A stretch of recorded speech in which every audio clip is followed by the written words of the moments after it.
ကျိုးအတွက်ဆောင်ရွက်နေပရာဟိတလုပ်ငန်းတွေကိုကျိုးသူတကယ်ဆွန်လို့ထိုင်ရွက်ခဲ့ပုံတွေဘာသာသာသနာပွဲနဲ့လူပွဲတွေများစွာမကြမ်းမေး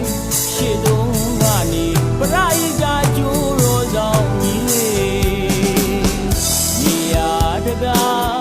ခွင့်လို့ရင်နဲ့အမြင်နာခံခဲ့ရတာတွေတရားဓမ္မတွေဟောကြားနေအထူးကမန္တကြီးရဲ့ငွေဗလာဟာရှိမှာ